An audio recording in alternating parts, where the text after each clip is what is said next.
பொறுப்பேற்றிருக்கும் தாவேக அரசில் பள்ளிக்கல்வித்துறை அமைச்சராக இருக்கக்கூடிய ராஜ்மோகனின் கல்வி தகுதி குறித்து சர்ச்சை எழுந்துள்ளது. அது குறித்த விரிவான செய்தியை தற்பொழுது பார்க்கலாம்.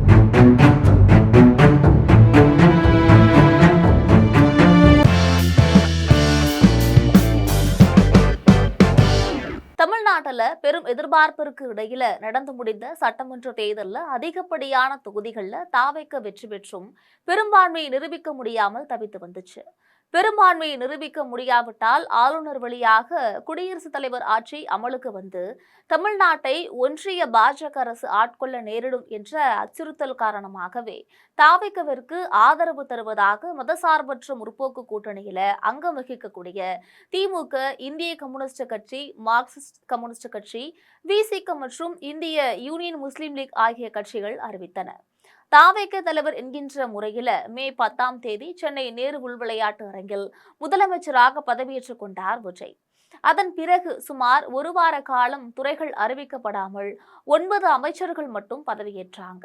இந்த நிலையில மே 16ஆம் தேதி அந்த 9 அமைச்சர்களுக்கான துறைகளும் அறிவிக்கப்பட்டது. முதலமைச்சர் விஜய்க்கு காவல்துறை, உள்துறை, சிறப்பு திட்ட செயலாக்கம் உள்ளிட்ட 16 துறைகள் ஒதுக்கப்பட்டன. இதனிடையே பெரும் எதிர்பார்ப்பிற்கு இடையில பள்ளி கல்வித்துறையும் தமிழ் வளர்ச்சித்துறையும் எழும்பூர் சட்டமன்ற உறுப்பினராக இருக்கக்கூடிய அமைச்சர் ராஜ்மோகனுக்கு ஒதுக்கீடு செய்யப்பட்டுச்சு.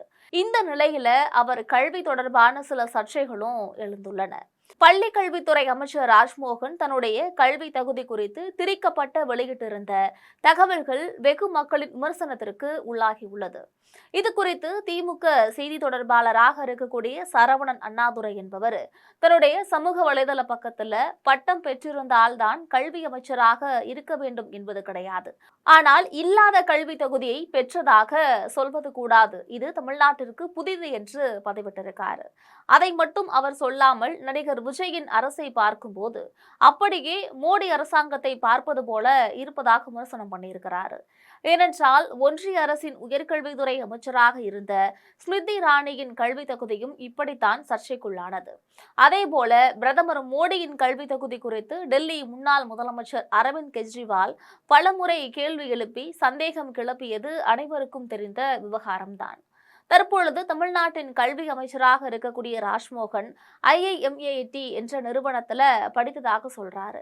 மேலும் அந்த நிறுவனத்தின் இமேஜையும் அமைச்சர் ராஜ்மோகன் பதிவிட்டிருக்காரு. இதனையடுத்து கல்வித்துறை சார்ந்த வல்லுநர்கள் அமைச்சர் ராஜ்மோகனை விமர்சித்து வருகின்றனர். பள்ளி கல்வித்துறை அமைச்சர் மீதே அவரது படிப்பு தொடர்பான சந்தேகம் எழும்பியிருப்பதாக சொல்கின்றனர். இதேபோல அமைச்சர் ராஜ்மோகன் குறித்து மற்றொரு விமர்சனமும் எழுந்துள்ளது. அவருக்கு பள்ளி கல்வித்துறை தவிர்த்து தமிழ் வளர்ச்சித்துறை, செய்தி மற்றும் மக்கள் தொடர்பு துறை, தொல்லியல் துறை, திரைப்பட தொழில்நுட்பம் மற்றும் திரைப்பட சட்டத்துறை ஆகிய துறைகளும் ஒதுக்கப்பட்டிருக்கிறது. இந்த நிலையில நடிகர் சங்க பொதுச் செயலாளரான நடிகர் விஷால் சினிமா துறைக்கு அந்த துறையை சாராத ஒருவரை நியமித்திருப்பதாக அதிருப்தியும் கவலையும் தெரிவித்திருக்கிறார். தன்னுடைய எக்ஸ் தளத்துல திரைப்பட தொழில்நுட்பம் மற்றும் திரைப்பட சட்டத்துறை அமைச்சராக ராஜ்மோகன் பொறுப்பேற்றிருப்பது சற்றே மன வருத்தத்தை அளிப்பதாக பதிவிட்டிருக்காரு. தற்போது கடுமையான நஷ்டத்தை சந்தித்துக் கொண்டிருக்கக்கூடிய நமது சினிமா திரையுலகின் கோரிக்கைகளையும் குறைகளையும் ஒரு சங்கமாகவோ இல்ல அமைப்பாகவோ நாம் அவரிடம் எப்படி எடுத்து சொல்வது என்றும் குறிப்பிட்டிருக்கக்கூடிய விஷால், திரையுலகின் கோரிக்கைகளையும் குறைகளையும் இந்த துறையில் என்ன நடக்கிறது என்பது குறித்து குறைந்த அனுபவமே உள்ள அல்லது அனுபவமே இல்லாத ஒருவரிடம், அதாவது அமைச்சர் ராஜ்மோகனிடம் திரையுலகினர் ஒரு சங்கமாக எப்படி கோரிக்கைகளை முன்வைப்பது என்ற கேள்வியை எழுப்பியிருக்கார்.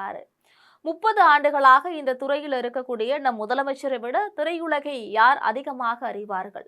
அனுபவமற்றவரிடம் நம்முடைய குறைகளை எப்படி சொல்வது என்றும் விஷால் வினவியிருக்காரு. அமைச்சராக பதவியேற்ற 2 நாட்கள்ல அடுத்தடுத்து ராஜ்மோகன் மீது புகார்கள் எழுந்து வருவது அதிர்ச்சியையும் ஏற்படுத்தியுள்ளது. இதுபோன்ற அரசியல் செய்திகளை உடனுக்குடன் தெரிந்து கொள்வதற்காக எப்பொழுதும் இணைப்பில் இருங்கள் ஜெம் தொலைக்காட்சியோடு.